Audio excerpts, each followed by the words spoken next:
visceral. And Hey, you're learning Knucklehead things, you're seeing, News. and you're learning those things in the moment. As I It's, said, that would make sense in its 1811. context. I also would want be to remind you 6:11 that Josh p.m. Hammer is a lawyer by training. October 8th. He was at one point the editor at large of the Daily Wire. And he's currently the senior editor at large Listen to that, at Candace Newsweek. Owen. Plus, he hosts his own show. My point that I'm making here is he knows how to communicate. It's a live Okay? cast. This is not some random guy on Twitter who doesn't know. And if you haven't tweeted all day about something, you can't just throw out tweets about public executions without contextualize them, right? He certainly understands you don't just send out a standalone tweet at 9 o'clock p.m. and everyone's just going to go, what are you referring to? He knows the public is not going to comprehend what he means outside of him providing some further context. And I will also add here that it is not particularly helpful that Josh Hammer as an individual is obsessively angry. He is an incredibly angry little man. You can read through his tweets. He has openly expressed bigoted and prejudiced opinions against white people. Okay? He does not view himself to be a white person. He views himself to be a separate race, Jewish. That is a fact, and it wasn't a long time ago. We don't have to go back to 2013 to hear his ideas on that. Here is a tweet from him in 2019 that he then erased regarding white people. Here's what he said. Jew hatred is inherent in the European DNA. Okay? Just like it's inherent. You're just inherent. If you're white, you're inherently guilty. You're inherently an anti-Semite. It's just you're born this way. It's just in your DNA. It's incredible that he said that. And in response, we were told that he meant it metaphorically, which kind of metaphor. Can you run that tweet again? And just, I do know a little bit about metaphors and similes, and I'm not. Jew hatred is inherent in European DNA. How's that for a metaphor, guys, for you? Because I thought metaphor might be fire hair to describe somebody who's red-headed. Oh no, it's not literally fire. It's fire red. No, I don't think. Oh, he's a metaphor would be saying explicitly and literally that hating Jews is inherent inside of white people. I think it's amazing that he's even allowed, like there's just no consequence. It's like, well, editor at large at Newsweek, what are you going to do? It's fine. You can hate white people. We all know that. It's fine. Totally fine. Anyways, that's what he thinks about you guys. Full stop.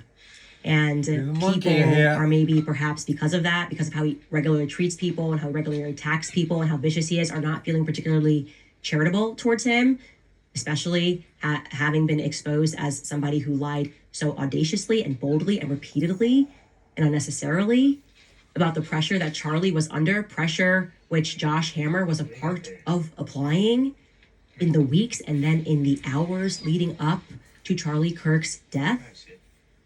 Saddens me that Charlie was stressed and Charlie was worried, and that the very people that were stressing him out and making him have that sense of anxiety and worry, then you eulogized him and lied about all that. Why lie? That's the part that the public does not understand. How can we then trust a person that lies in that way? The natural thing is for us to then wonder, what else is Josh lying about? Would we trust if Josh came out and said that tweet was definitely about Irina? Other people pulled Trump tweets. Some pulled that very tweet and called for a public execution. Would you trust Josh if he came out and said, I know I didn't contextualize it, and I know all day I was tweeting about Israel, but that one was about Irina? Don't forget, he proudly went around and he promoted to everyone that would listen that he spoke to Charlie the night before he died, probably in that 3-hour window. He bragged that he and Rabbi Wolicki had a Zoom call with Charlie.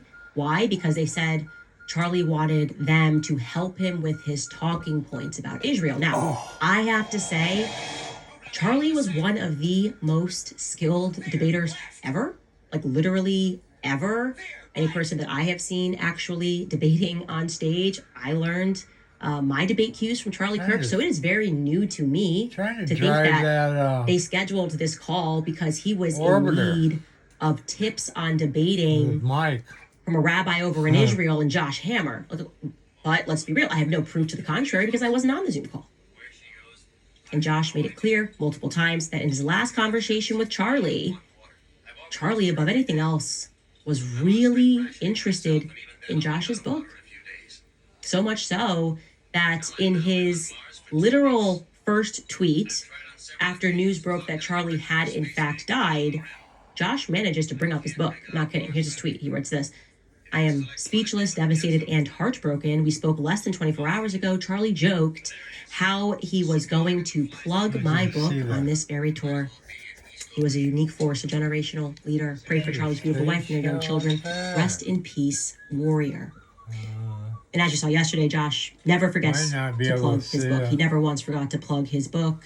A few days after Charlie's death, he went on JTV, which is on the global Jewish channel, to discuss that last call with Charlie further with a host named Ali. And here's what Josh says about his book. We actually did speak for the last time less than 24 hours before the assassination happened. We had a Zoom call, a friend of mine, him, a couple of his producers. It was a small call. We were literally talking, above all, about the anti-Israel questions that he expected to receive on this campus tour. And we were kind of talking him through talking points and strategy and how to deal with these expected hostile questions. And you held on my book, Israel and Civilization, Ali. The last words I think Charlie spoke to me were, he literally said, Josh, when the Israel question comes up, I'm just going to plug your book, Israel and Civilization, because I think that what you read in the book basically is how I feel as well. And that ends up being the last time that we spoke. Well, you heard him. It's like Charlie's final wish is for you to buy Josh Hammer's book. I mean, it's like, hey, he literally said his last thing he said to me actually was like, I'm just going to plug your book. What he wanted to do on his tour was just to plug Josh Hammer's book. And it's so sad we never had the opportunity to plug Josh Hammer's book. Now, let's keep with this interview because he's going to be asked more specifically about certain characters in the movement that are trying to, quote unquote, hijack Charlie's legacy by telling the truth. And remarkably, he is going to work, I swear, it's going to work in his book again. Take a listen. Precisely as you mentioned, there have been people who like Ian Carroll, and it pains me to mention her name, Candace Owens, because I know how close she was and maybe still is to Charlie. But at the end of the day, she's chosen to hijack his death right now to blame it on Israel. I mean, it's just so disturbing. But then you have the people who are sort of a bit more in the middle. Maybe I wouldn't even say in the middle, but they're teetering a bit. The Megyn Kellys, the Michael Knowles and others, kind of in this in-between. What do you think is going on there with them? Yeah, look, I mean, we can talk about every commentator one by one, but I think it's kind of easier to make a few kind of generalizations, right? I think a lot of folks are kind of just trying to take their commentary to where they see the perceived momentum, especially among the younger generation there. But so I think a lot of it is trying to kind of, stick your finger in the wind and try to see, where Gen Z is. And also really, I mean, above all, see kind of just where the Twitter algorithms are right now. I mean, it's very hard to look at someone like, let's take Matt Gaetz, okay?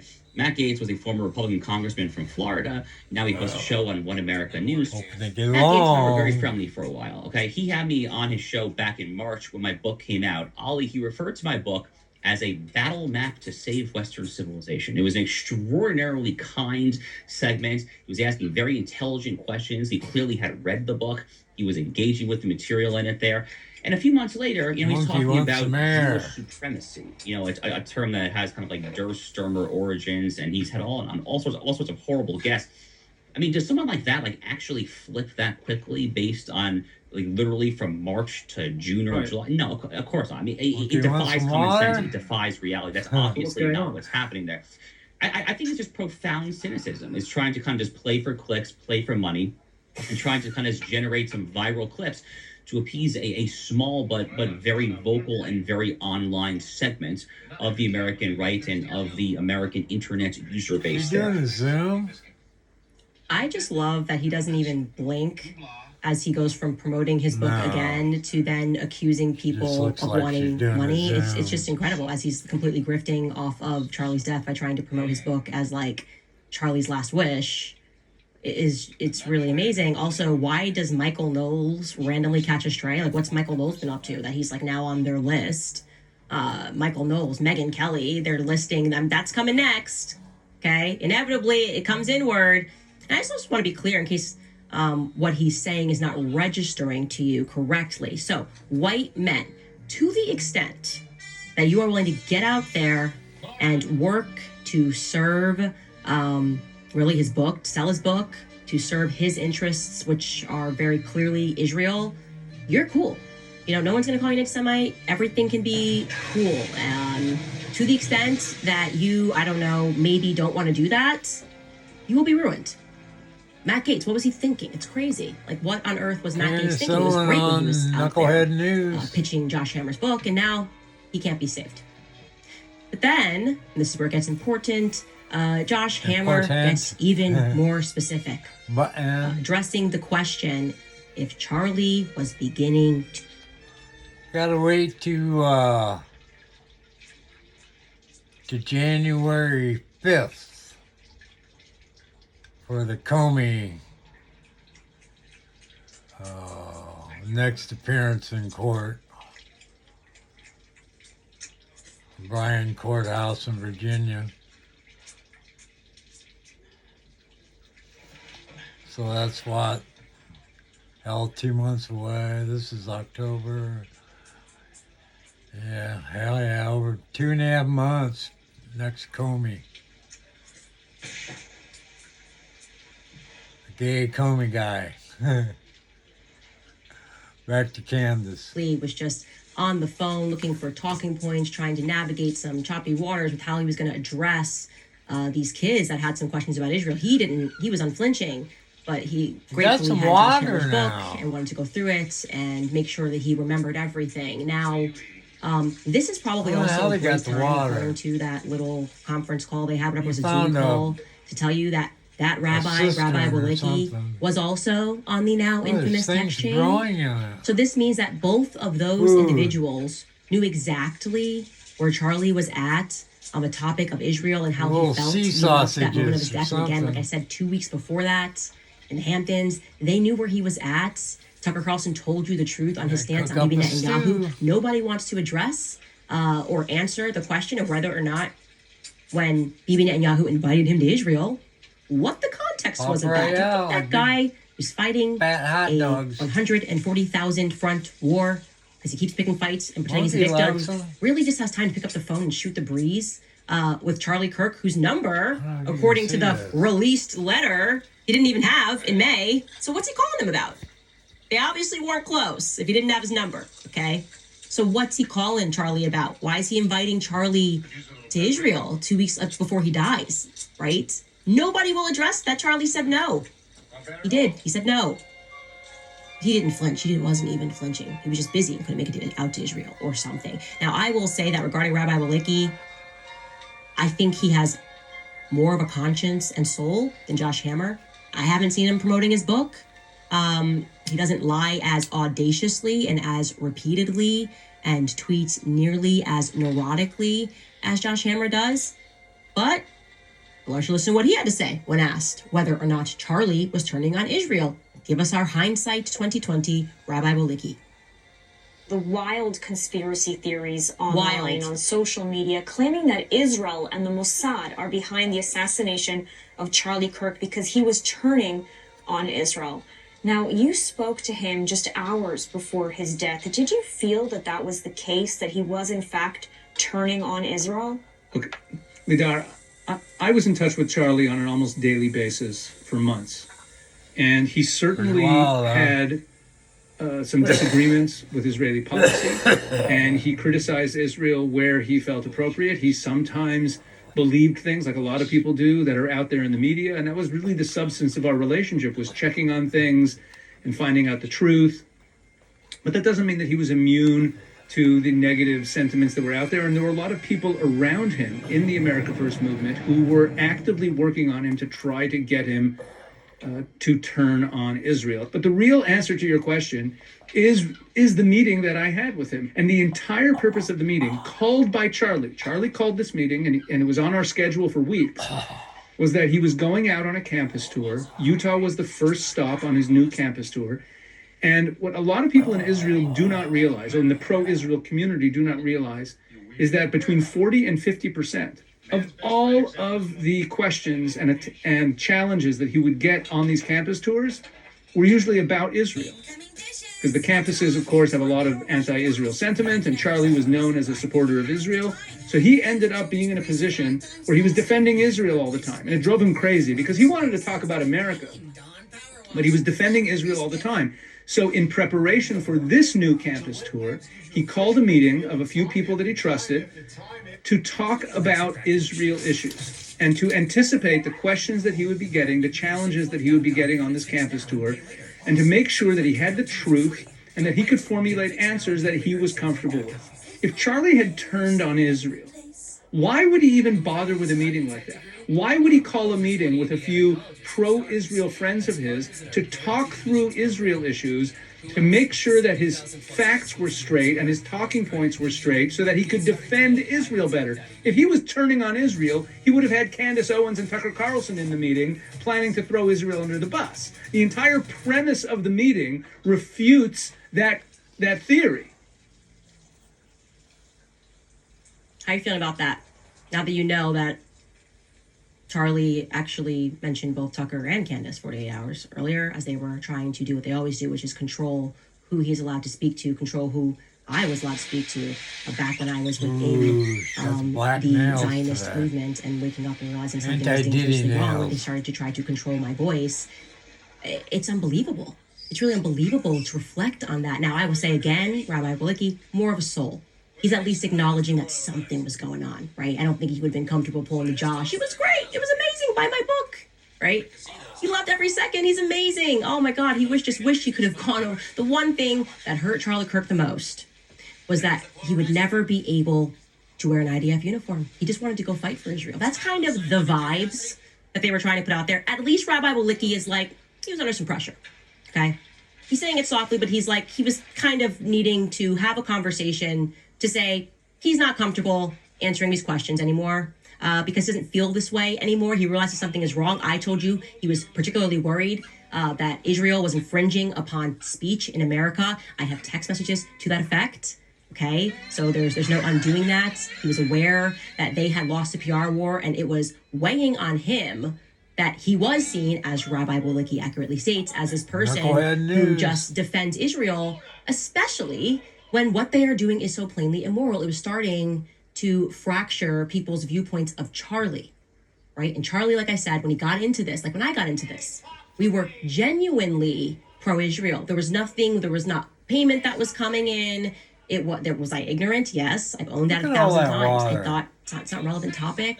And it makes sense. The low-hanging arguments make sense. Why can't they have their own country? Whatever. I focused as BLM. He was always genuine.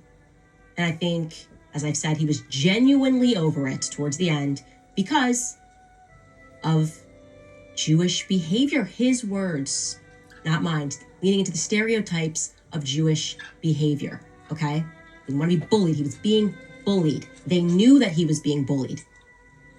And yet, they want us to believe that less than 48 hours before he died, Charlie announces that. He announces that he has no choice but to abandon the pro-Israel cause because of Jewish donors and their behavior, living up to these stereotypes. And despite this frustration, 48 hours earlier, the following day, he decided to have that smaller audience with 2 Jewish individuals who were on that chat and were aware that he was angry. But this conversation was not going to be a follow-up or in relation to what he had just expressed hours earlier to them both, but rather he was just like a super fan of Josh's book. He's like, gosh, this book is amazing. I want to get on the phone with the author. What a wonderful opportunity to speak to the author. I love this. Tell me how to come up with this idea for the book. I want to hear more. And also I'd like to strategize on how to deal with the questions that are coming at me using and promoting your book. That's what Josh wants us to believe, at least, right? And then we're supposed to believe that he had that dramatic switch. So he went from, I'm done, to like, hey, love ya, how can I be of more service to you? And then in that exact same day, he was texting people saying they are going to kill me. On the same day that he's on this Zoom call, this is a fact, this night Zoom call as Who said Josh that? says, it was at Charlie? night, or the New York Post reported, I think, right, that it was at night. That at the same time, that same day, he's texting people saying they are going to kill me. Wow.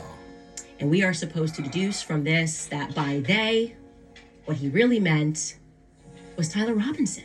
He meant they, them. Duh.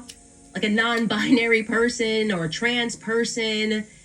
They were going to kill him. That was what he had a feeling about. Everything else is just completely irrelevant.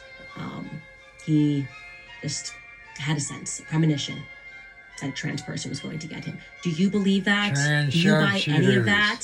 And I want to say this. I was speaking to somebody earlier about how interesting it is that none of us, and I'm not saying none of us, I'm talking about Tucker Carlson, Megyn Kelly, myself, when we were speaking honestly and accurately about what Charlie was going through, and how he was being bullied, and how he was under pressure, and Megyn even spoke about it herself, by the way, Megyn. You should probably tell people who those individuals are.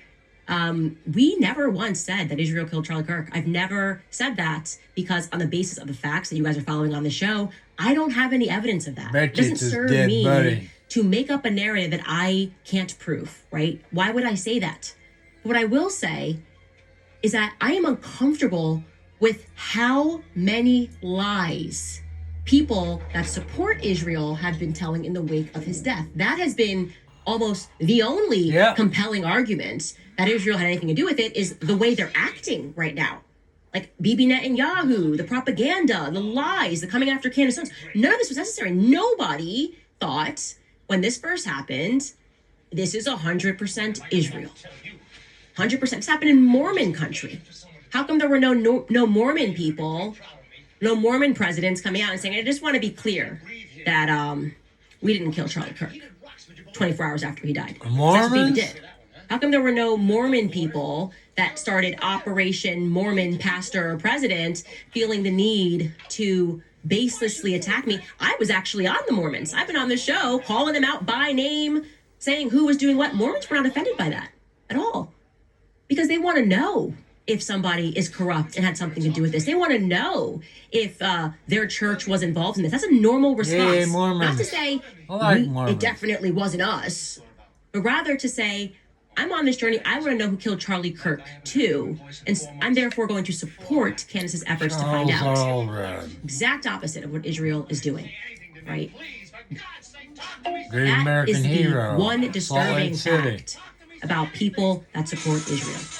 Their behavior, to put it in a way that Charlie put it. People walking down the alley. A little bit of a break here. Throw to some of our sponsors. I always tell you guys about Riverbend Ranch because I love their steaks. Black Angus beef, famous for its great flavor. Riverbend Ranch has taken... Alexa, maximize camera. Okay.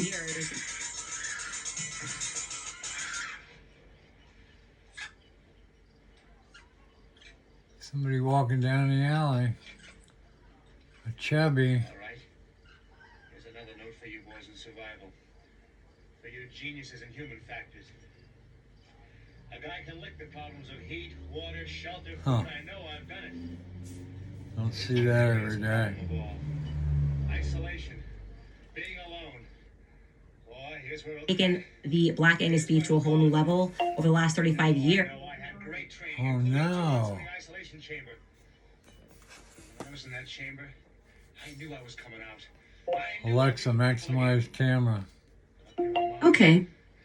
You gotta face the reality of being alone forever. Oh, still there, way down there by the...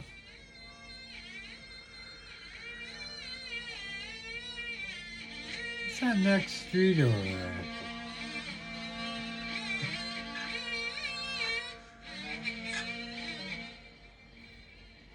Oh well.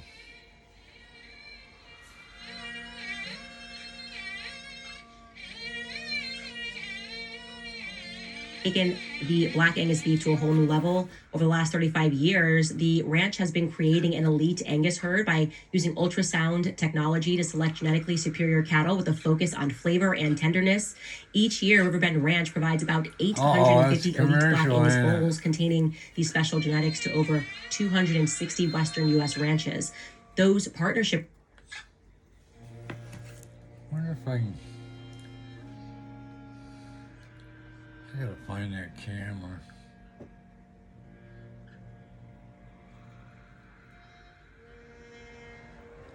Bones.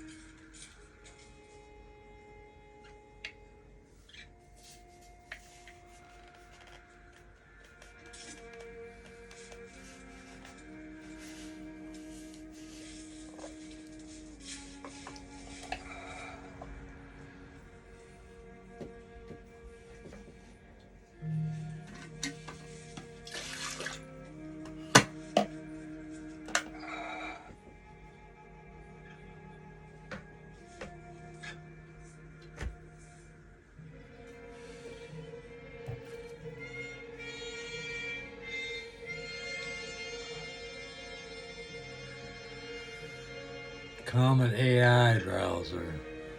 I thought it was A3 or 3i or something like that.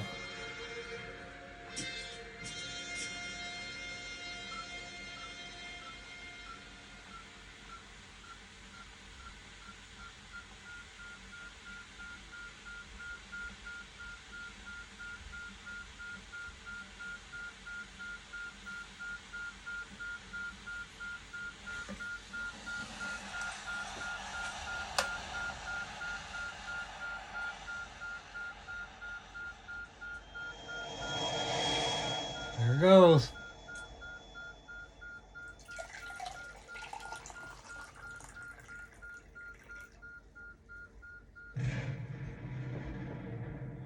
These dishes just aren't getting You good. just blew it up. It's likely your detergent. I recommend switching to Cascade Platinum Plus. These pods Oh, and you never get home. breaking down up to 100% of tough stuck-on foods. Cascade Platinum Plus. The Xfinity 5-year price guarantee. That's a great deal. Where will we be in 5 years? A lot can change in 5 years. But what if the price of your internet stayed the same? No tricks, no gimmicks. The Xfinity 5-year price guarantee. Xfinity. 5 years. Imagine that. The next 5 years. Hershey's Zero Sugar. Zero sugar, 100% delicious.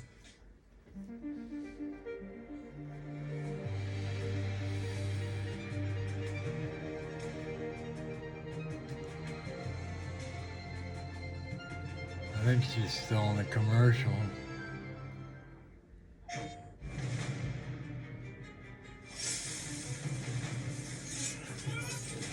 Oh my God. Every last member of the Jesus.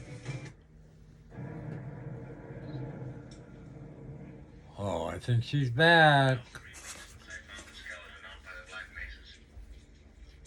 All points bulletin. Marcus got a lot of random facts about every subject up there in his brain. We're not really sure why.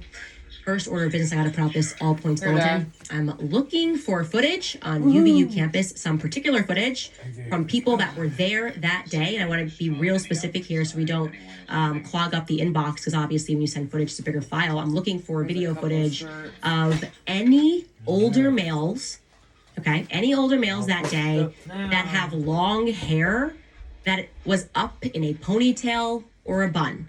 So if you're a UVU student or you know someone who was a UVU student, please send this around and ask people to send me their footage. Just want to see footage of men that have their long hair, enough hair that it's up in a ponytail or a bun. There is, of course, a specific reason why I am asking for that.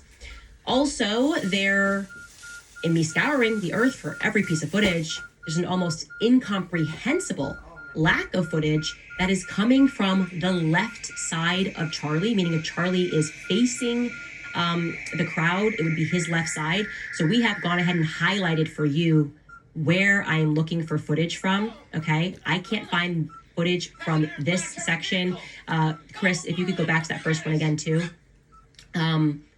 This section right here, if you were sitting here or go to the next one, all on the side, when the shots rang out or just before, maybe in the 10 minutes before, so I can see who was around or what happened when those shots rang out. It is weird. There's just it's like a black hole. Cannot get footage of that angle from the front.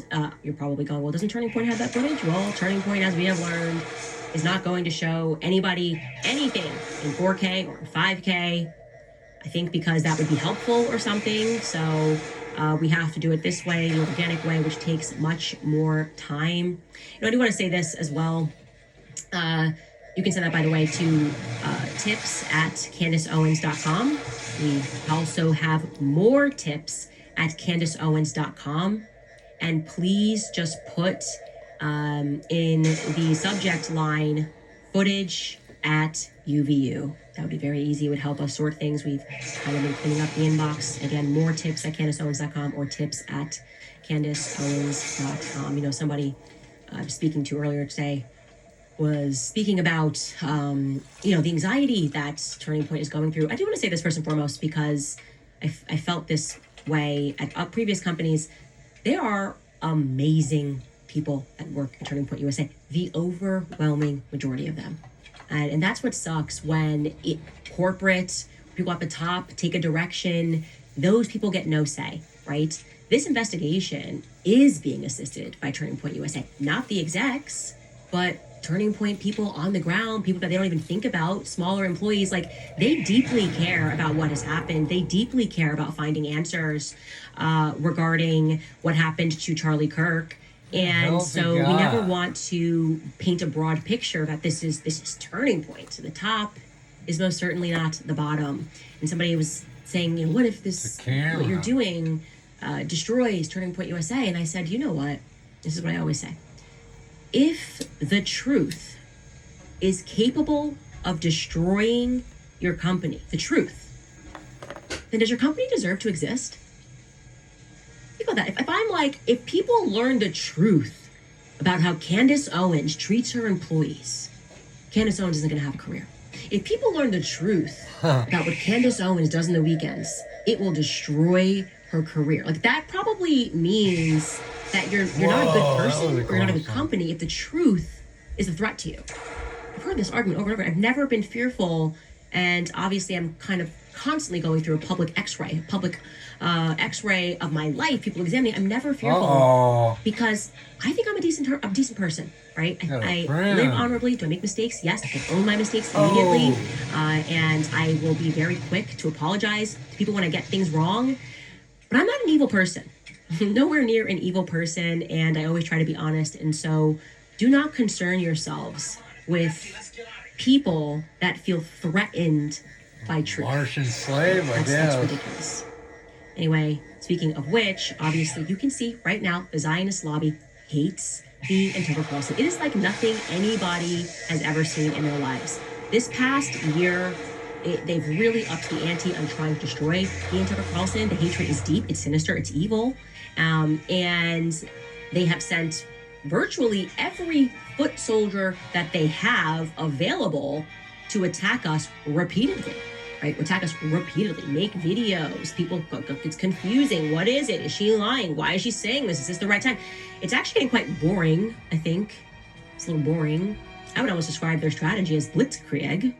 I don't want to accuse of being a Nazi for using these German words, blitzkrieg. But it has been something like bombardment. And this morning, they sent out Dinesh D'Souza after me. It's very, very convincing, by the way. He sent out a tweet to convince people that they shouldn't watch me. He said, I can't comment on Candace because it's quite obviously a freak show. It's like driving on the highway and seeing a farmer having sex with a sheep. You don't want to look, but you can't look away either. The problems begin when you try to analyze it. It is what it is. And I love that Yashar Ali replies and says, this is what I mean. These are the people who are supposed to be combating Candace Owens. Instead, they tweet stuff like this. Yeah, hi, Dinesh. Kind of weird, man. We cannot relate. I got to tell you, if I ever was in this awful scenario where I saw a farmer trying to have sex with a sheep, I feel very much that I could not only look away, but I could call the police, okay? So if that's kind of what you're selling, you know how, when you can't look away from bestiality? Dinesh, you want to know your opinion on me, not what's on your laptop and how they maybe blackmailed you, okay? That's not what we're interested in, Dinesh D'Souza. And he's like, well, I meant that as a joke. You didn't mean it as a joke. You meant it seriously, and it was weird. It got weird very quickly, and we learned more about you than we learned about me. That seems to be the circumstance. It's like a complete boomerang But yeah, they're really starting to scrape the bottom of the barrel, finding people, and there's some weird stuff. So I'd say, I think Dinesh D'Souza, if he thought that that was going to be relatable and convince people, yeah, I totally relate. Yeah, it's like, you just can't look away from that stuff when you see it. There's a spaceship. That did not happen. Now, because they are seriously increasing and being, I would almost say, erratic in their behavior, doing obsessive, erratic, neurotic, there is a real risk here, right? I do not accept, and neither do you guys, that Charlie Kirk lost his life because he really pissed off the trans lobby. It terrifies me to think that on the day that Charlie died, I got multiple phone calls from people who said that me and Tucker should lay low because we're also on the list. And they never told us who specifically told them that, by the way. Now I'm wondering why they never told us who specifically told them that. I called Tucker. I'm like, are you hearing the same thing I'm hearing? They're saying that we're next. And now I go, was that supposed to be a threat to me and Tucker? To have us watch the public execution what Tucker said of a friend of ours, and then to call us and to say, you should lay low for a little bit because you guys, we're hearing that you guys are on a list. Was that just supposed to be a threat? Because why wouldn't you be more forthcoming with exactly who you heard that from? And I remember saying, I was like, did the feds say this? Who said this specifically? Because why aren't they calling me and Tucker? Why am I calling Tucker and telling him about this? And I did. He will tell you that. The day that Charlie Kirk was shot, this really happened. And I'm coming out of the grief stage and realizing I think that was an element of this. To send a signal, to shoot him in the throat, right? To say, we took out his voice and we will take yours out too. And that's terrifying and that's real. And these people that we are fighting are dangerous, okay? Do not underestimate them. They are dangerous and they are haughty and they are growing increasingly desperate and panicked. People that are evil in this way are not people that you wanna play with, right? People are nervous. Everyone is feeling it. And that's why I decided that I don't know what's gonna happen, okay? I don't know how many days I have on this planet. I do know what I'm fighting for. And I do know that this life is not it. It's not. I'm telling you guys, it's not. People that want you to believe that it is, people that pulled you away from your faith in the first place, as I'm trying to demonstrate to you, did it because they knew that they could further enslave you. They want you to be fearful of death. They want you to think it's it. They want you to think it's lights out. And then everything is over and that you are not a soul, right? Because then they can get you to do things to guard what you have in this world. Follow their rules, to do things that you know are wrong because you need the money. It indoctrinates you into their matrix.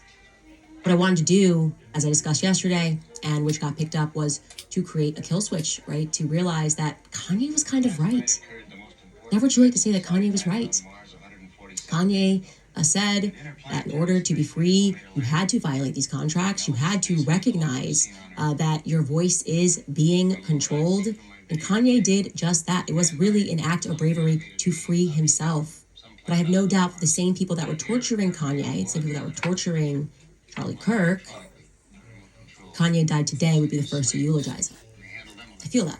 And Drew, I feel that. I think it's important to share that information, as Kanye sent me all the messages. Can't let her threatening him, hypnotize you. To information share with Max Blumenthal, with people, people all over the place. To send a package and say, if anything happens to me, and it looks suspicious, release them all. You know? It's not even about having an opposite and equal reaction. I want it to be an unequal reaction. I want it to be a mistake because it catalyzes people waking up and learning exactly how this matrix works. And Alex Jones, I brought this up on his show, my kill switch. Here's what he had to say. Boy, did she lay the traps for him. Alex. She comes out and says, yeah, Charlie was calling me, wanting me out of his events, again, and all the rest of it. And he was also really concerned about the Israel lobby coming after him.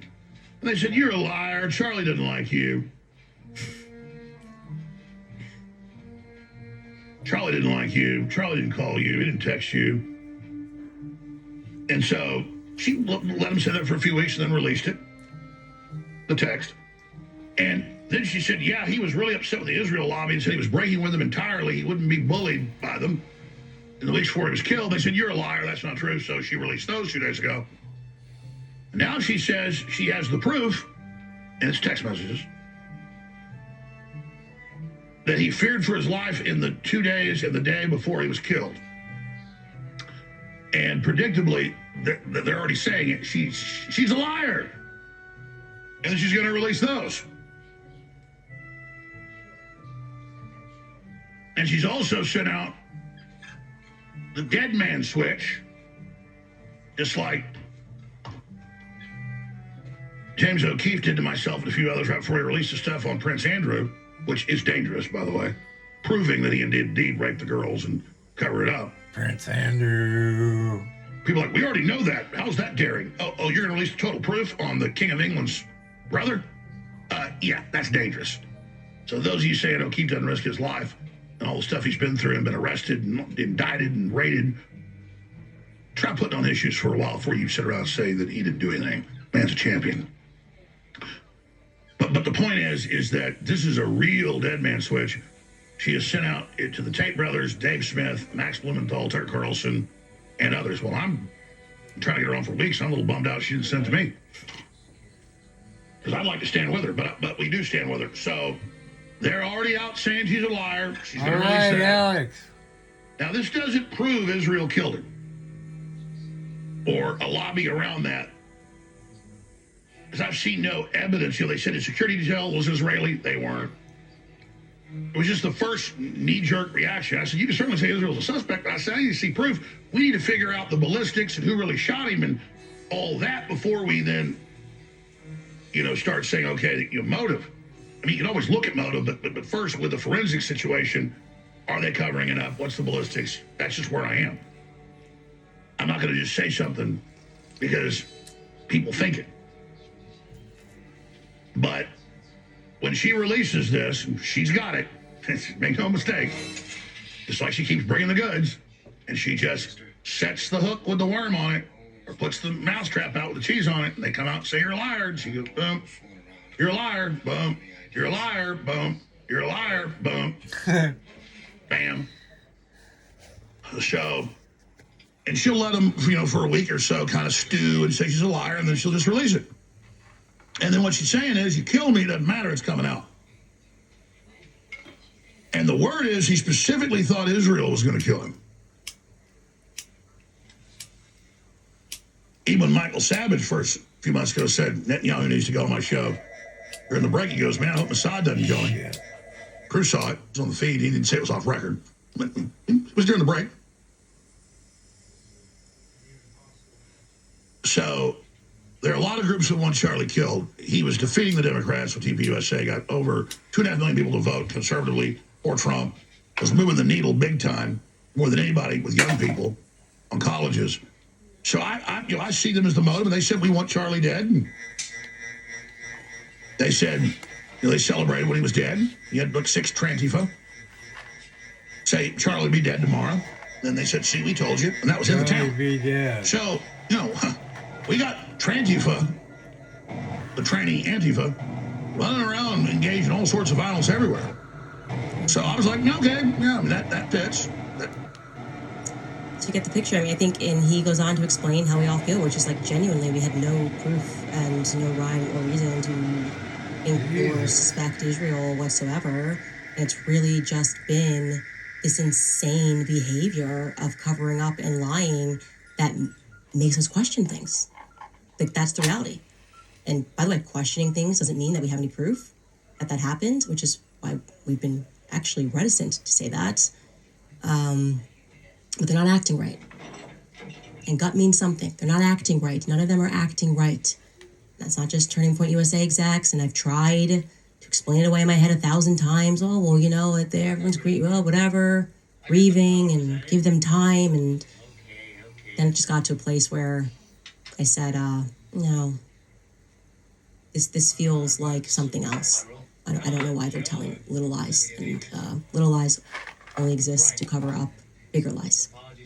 Anyways, you guys, all of that, I also do want to add here, show you a clip before we get into some of your comments, that it's also very good to not extend to everyone that is Jewish the viewpoints of this very radical sect that has a lot of power in America. People like Josh Hammer don't get fired when they explicitly express that, they hate white people, whatever. It's like, okay, on your resume. That's not the people, this, that you went to school with. Like, I grew up around the Dave Smiths of the world, right? And I always say I'm grateful that I did, because when you engage into politics, what you see is so ugly that you just go, oh my gosh, like coming into stereotypes. You're living up every stereotype. But what you're seeing is the stranglehold of AIPAC. It is a political organization. And I always say, if you look at any lobby in DC, it'll make you hate someone, right? Pharmaceutical lobby will make you hate the pharmaceutical companies. The Jewish lobby will make you hate Jews. The Black Caucus will make you hate Black people. And so people that go to DC are incredibly corrupt. Money rules them, and they become powerful. Power corrupts, absolutely. It's just good to remember that. And I found myself wanting to show you this joke. This is a comedian, John Marco Cerezi, who is Jewish, and he's making fun. This is what comedians do, making fun of himself. Makes everybody feel better. Just remember that there are people that are not like Josh Hammer. That's kind of the point I want to get across. Listen to this very funny joke by John Marco Cerezi. I celebrated most of the major Jewish holidays growing up. Passover was my favorite because you get to read it at the table, and then that's the story where the Jews, we were enslaved by the Pharaoh, and then Moses made the plagues happen, and then we escaped, and we crossed the desert for 40 years. I liked it because it made Jews seem cool, but that was also kind of confusing because I was like, okay, how did we go from crossing the desert to now being known as generally frail? And I didn't know. I didn't understand until one day I went on vacation to Miami with my very Jewish girlfriend. And the moment we got to the beach, she was like, it's like a desert out here. And I was like, oh my God. What if Jews have been exaggerating this entire fucking time? We got stuck in traffic on the way there. My girlfriend was like, let my people go. The beach was a little crowded. She said, there's like 6 million people here.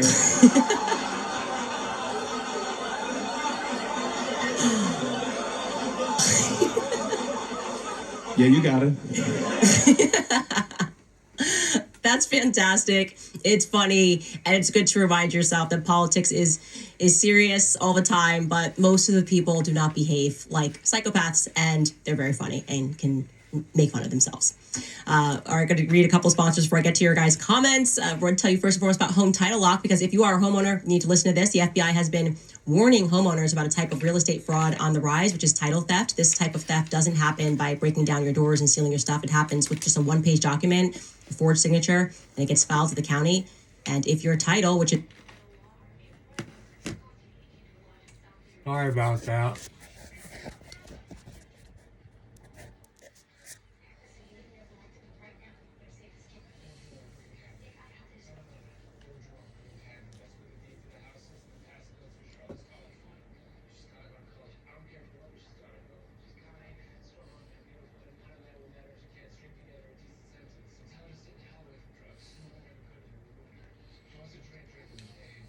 Boys on Mars seem to be doing all right.